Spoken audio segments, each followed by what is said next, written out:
Today, ladies and gentlemen, I'm kicking off my starter guide series for Destiny 2. These weapons are going to elaborate more on important things that you might not would find inside of a traditional 30-minute long starter guide, things like Charge with Light, Warmind Cell builds, high energy fire and PvP, and of course in today's video, the importance of blinding nades. Now, I don't want to see in the comments, well actually Joey, it's pretty common knowledge that blinding nades are S tier. I don't see the need of making this video. I don't want to see it! Starter guide is clearly put in the video title for a reason, Nelson.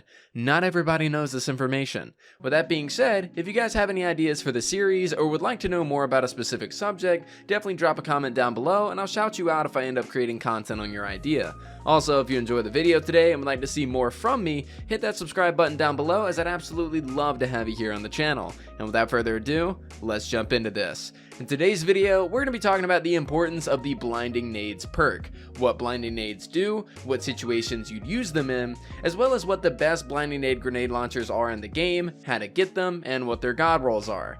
First things first, let's talk about where blinding nades come from and what they do. Blinding nades are a magazine perk for special grenade launchers, and as the name suggests, they blind targets that are nearby when they detonate. Now, a lot of players inside of Destiny 2 completely ignore this magazine perk as an option because special grenade launchers as of late have rose to prominence as great ad clear weapons, which is just weapons that can kill huge groups of small health bar enemies. They're so good, in fact, that these things outcasted two weapon types overnight once they rose to popularity: heavy grenade launchers and rocket launchers. Bungie ended up creating perks like Lasting Impression, as well as buffing rocket launcher damage as a whole to combat this issue, to move rockets from being a sort of an ad clear weapon to being a burst damaging weapon that you'd use on bosses or champions. Heavy grenade launchers are widely useless, however, as even with perks like Clown Cartridge and Chain Reaction, why would you use heavy ammo to kill ads when a special grenade launcher can take that role and do it more reliably since its ammo type is more common? Now, everything I just said excludes the interference grenade launcher, as it can roll with the likes of Full Court, which allows it for boss damage situations, so that one specifically gets a pass. Regardless though, everything I told you would make you believe that special grenade launchers are solely useful for killing large groups of enemies. However, with blinding nades, this opens up a whole new avenue of usefulness for this weapon type, specifically in Endgame PvE. See, blinding nades are S tier because of their ability to not make you die. When doing something like a Master Lost Sector, high level Nightfall, or even something as challenging as a Day 1 raid, and soon to be Master level raids, all it takes to keep enemies from shooting at you is to pop one of these nades at a group and they will immediately be blinded and stop shooting. This is crucial when playing high level content because those enemies don't need to hit you as many times to bring you down, and to keep them from firing as a whole while you get to cover or kill them yourself is an absolute broken mechanic that I don't see near enough players utilizing. Now that we've talked about why blinding nades are so damn good, let's talk about the 3 best blinding nade launchers in the game, how to get them, and what the roles are that you should specifically be looking for.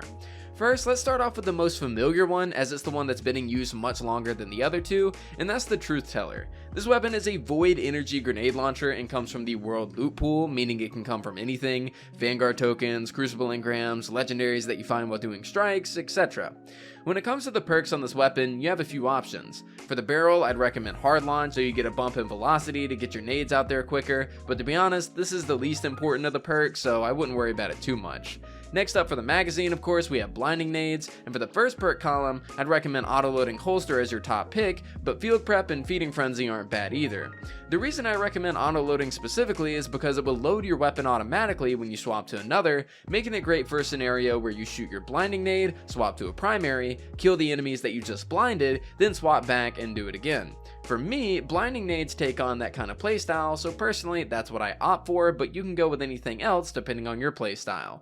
Now, for the second column of perks, we have the likes of Demolitionist, Multi-Kill Clip, Quick Draw, Swashbuckler, or Disruption Break. Now, when deciding which of these perks you want, it kind of depends on the content. When playing more high-end content where killing enemies to proc grenade generation or damage perks is more difficult, Disruption Break might be more useful, as when you break the shield of an enemy with this weapon, your primary will do significantly more damage for a few seconds. If you're playing more casual content though, Demolitionist or a damage perk is definitely the play, while Quick Draw resides more in PvP. For Season of the Splicer specifically, Truthteller has some nice synergy with the seasonal mod Warmind's Decree, allowing it to create Warmind cells on enemy kills, which explode for mass damage when shot.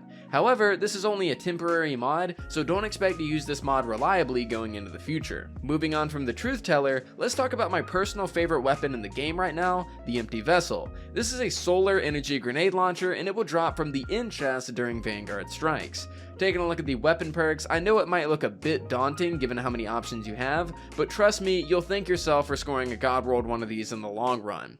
Taking a look at the barrels again, doesn't really matter as much, but I go with hard launch as a personal preference. Of course, for the mag, you want blinding nades, and taking a look at the first perk column, we got a ton of great options. We have things like feeding frenzy for reload on a kill, auto loading, which we talked about earlier with the Truthteller, lead from gold, which will give you overall more ammo, as heavy ammo will count towards your grenade launcher ammo, ambitious assassin, which is a personal favorite of mine, as after a kill, it allows you to load 2 nades into one magazine, which is loads of fun, and lastly, we have field prep for overall more ammo and faster crouched reload. Taking a look at the second column, we have a ton of great options as well: disruption break, multi-kill clip, danger zone, which increases blast radius when near enemies, demolitionist, vorpal, which gives 15% more damage on boss type enemies, swashbuckler, and one for all. And do keep in mind that the blinding effect from blinding nades does not proc one for all, which requires you to hit 3 enemies to get a damage boost. There's definitely a lot of perks here to choose from, which is good because even if you don't get the exact roll that you want, the 5 out of 5, there's a high chance that when this weapon drops, it's at least a very good one.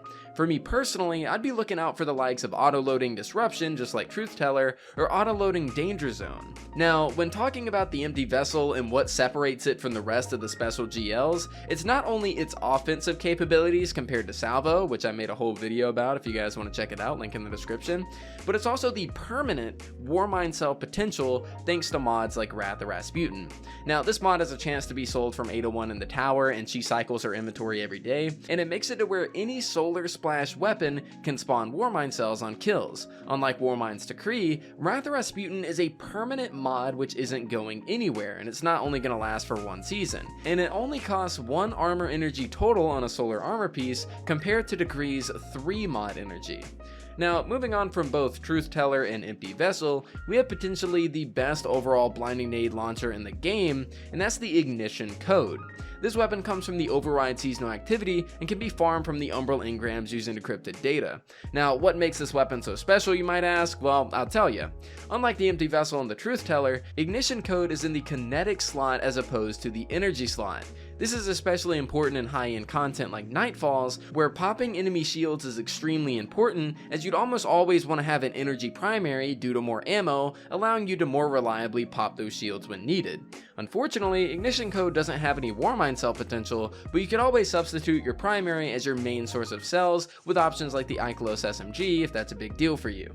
Taking a look at the perks, we actually have a perk that's never been seen before on a grenade launcher, and that's Slide Shot, which will allow you to instantly reload your weapon just by sliding on the ground. This can work pretty damn well with blinding nades for maximum upkeep and output of crowd control, but aside from that, we also have the usual options of field prep, ambitious, and lead from gold. In the second slot, we have Danger Zone again, Vorpal, Demolitionist, One for All, as well as Frenzy. And as we talked about before, all these options are great, even Thresh, so go with what personally suits your playstyle. Ignition Code is a weapon that definitely separates itself from the rest, not only because it's a kinetic type weapon, but also because of options like Slide Shot, and 9 out of 10 times, I'm definitely going with Ignition in in-game content like Grandmaster Nightfalls because of this. And guys, that's pretty much everything that I have to talk about today as far as blinding nades are concerned. If you haven't used blinding nades before, at least consistently in Destiny, I highly suggest that you do. Whenever I talk about their usability in in-game PvE being completely broken, I'm being 100% serious. Whenever you take a look at the likes of the best PvE players in the world, people that have day 1 raid completions and everything like that, when you watch those day 1 raids, 9 times out of 10, probably 10 times out of 10 for the more serious teams, you're going to be seeing them using things like blinding nades on a special GL just because they're that good. Blinding grenades are an insane perk inside of PvE, and there's still surprisingly a ton of people that don't utilize them as much as you think. So I wanted to make a video today, especially with Destiny content kind of slowing down, you know, leading up until Grandmasters and until Solstice of Heroes comes out. With content slowing down, I figured that now would be a great time to start a new series, like a starter guide series, to kind of go, you know, more in depth on niche topics that might not be talked about in your traditional guide. So let me know if you guys did enjoy the video. I would definitely appreciate a comment down below, a like, and a subscribe if you're new here. You guys have been going absolutely crazy here on the channel. We've gotten like 500,000 views in the past 30 days, tons and thousands of new subscribers and everything like that, and I cannot possibly thank you guys enough. You really don't understand how much it means to me. But guys, thank you so much for watching. I really do appreciate it. I hope you guys got some information out of this video, and I hope that I could help you guys out whenever it comes to PvE inside of Destiny 2. And yeah guys, that's pretty much it. Thank you so much for watching, and I'll see you all next time.